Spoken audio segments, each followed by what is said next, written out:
Bonjour, Faouzan de Mouton Break. Aujourd'hui, je voulais vous parler d'un sujet autour du thème du nomadisme.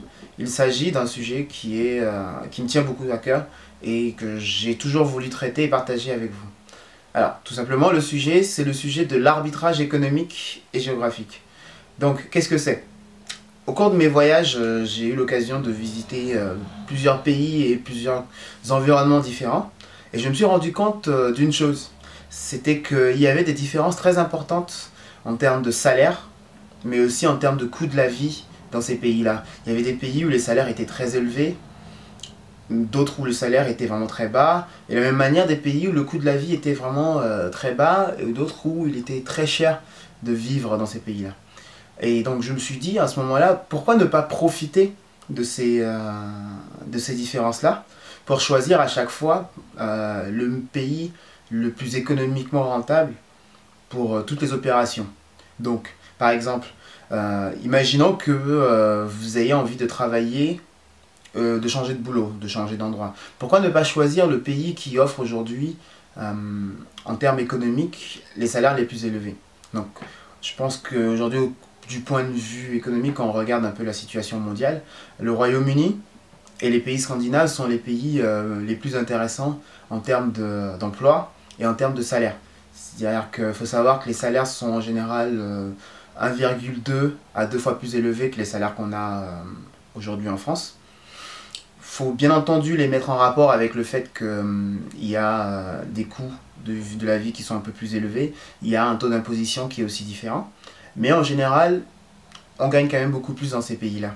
Donc, pour vous donner un exemple, en Suède par exemple, un serveur va gagner autour de 2500 € par mois en moyenne. De plus, le taux de change en fait de ces pays-là, donc que ce soit la livre ou la couronne suédoise ou toutes les monnaies qu'on a dans les pays scandinaves, sont beaucoup plus fortes que nos monnaies, donc que l'euro. Donc c'est très intéressant pour nous d'aller travailler là-bas, puisque ça nous permet en valeur nette de gagner beaucoup plus. Donc si par exemple vous aviez envie de changer de boulot ou de déménager, ça peut être une option à considérer. Dans le même genre, le meilleur endroit pour vivre ou pour passer ses vacances. L'Asie du Sud-Est, l'Amérique centrale, latine et même l'Afrique qui n'est pas très visitée sont des pays où il est vraiment très économique et pas cher de vivre.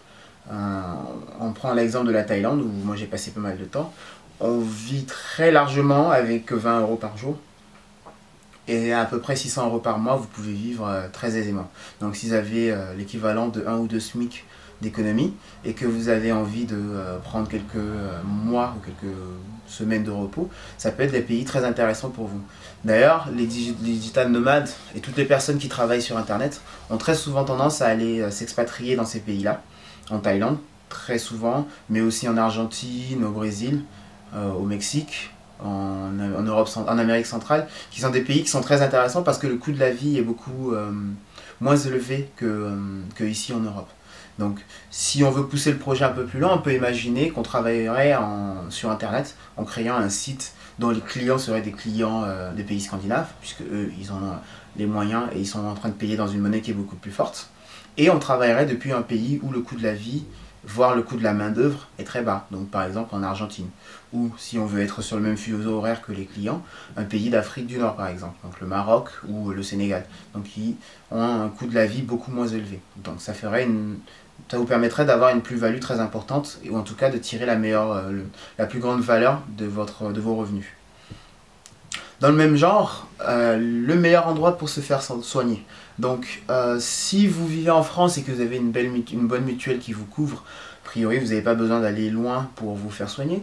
Mais si vous n'êtes pas bien couvert et que vous avez besoin de faire des soins assez importants, par exemple au niveau des dents, au niveau d'opérations assez lourdes, vous pouvez chercher à aller dans d'autres pays où l'accès aux soins est beaucoup moins cher.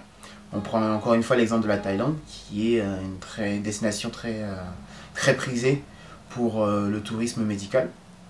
Vous avez aussi le Brésil, notamment pour tout ce qui est esthétique, tout ce qui est chirurgie esthétique donc. Mais aussi l'Inde, dont on ne parle pas souvent, mais qui est aussi une très bonne destination pour se faire soigner. Donc si vous avez l'intention de faire des soins qui sont assez lourds et qui coûteraient vraiment très cher en France, vous pouvez effectivement penser à la situation de tester d'autres pays. Enfin, dernier petit exemple, vous savez que moi j'adore la plongée et que j'en ai parlé quelques fois sur mon blog. Donc si vous êtes comme moi, vous avez comme moi envie de vous initier à la plongée, vous avez envie de tester quelque chose, pourquoi ne pas choisir une destination qui serait plus intéressante en termes de coût pour vous former à la plongée. Donc il faut savoir qu'en France, pour se former à la plongée, il faut compter environ 400 € pour la formation de base. Sachant que vous allez être formé dans une piscine, et très probablement en Bretagne où la visibilité n'est pas exceptionnelle, il n'y a pas grand chose à voir et où en plus il fait froid. Donc pourquoi ne pas plutôt choisir notre pays, donc par exemple la Thaïlande où il fait chaud, l'eau est à 26-27 degrés, vous avez une multitude de poissons et de coraux et où ça coûte beaucoup moins cher. La formation équivalente à ce que vous avez en France vous coûtera à peu près entre 160 et 200 €. Donc vous avez encore d'autres destinations qui sont encore moins chères. Vous pouvez aller au Vietnam, à Nha Trang, vous pouvez aller au Honduras, à Utila, pour vous former, qui sont aussi des destinations très intéressantes et en même temps profiter pour plonger, vous former à la plongée. Et comme c'est des pays qui sont pas chers, ça ne vous coûtera pas énormément. Donc voilà, j'espère qu'avec ces quelques exemples, vous avez compris l'idée de l'arbitrage géographique. Et donc, comment l'utiliser, vous, dans votre vie? C'est très simple, c'est donc en étant un peu plus nomade, c'est-à-dire se dire que le monde, il est grand, le monde c'est un bac à sable, donc vous avez tous les jouets à portée de main, donc se dire, bah, j'ai la possibilité d'aller voir ailleurs si l'herbe n'est pas plus verte, et j'ai la possibilité pour mes vacances, mes prochaines vacances, de choisir une destination qui serait plus intéressante à plus d'un titre. Donc en termes de coût de la vie, mais aussi en termes de, par exemple, tourisme médical. Donc justement, c'est juste se poser ces questions-là dans votre manière d'appréhender le monde, d'appréhender vos voyages, d'appréhender votre futur et vos projets. Je pense que c'est quelque chose de très intéressant pour profiter de cette immigration et de cet arbitrage géographique. Donc pour vous donner juste un petit exemple pour finir, j'étais à Londres encore ce week-end et j'ai encore rencontré énormément de personnes, donc surtout qui venaient des pays ibériques, donc Espagne, Portugal et aussi Italie, qui ont immigré à Londres parce qu'il y a beaucoup plus de boulot, parce que les salaires sont beaucoup plus élevés, beaucoup plus intéressants, et qui n'ont pas hésité, qui aujourd'hui qui sont très satisfaits de cet état de choses-là. Donc dites-vous que voilà, Londres c'est pas très loin et ça peut être un très bon premier saut. Sachez que pour la petite histoire, Londres est la 6e ville de France en termes de population. Donc voilà, c'est pas si loin, c'est très intéressant en termes de salaire et c'est très dépaysant à la fois. Après, si vous voulez pousser plus loin, je pense que la Suède ou le Danemark ou la Norvège, si vous êtes vraiment motivé, ça peut être très intéressant. Donc voilà, j'espère que ce petit message vous a plu.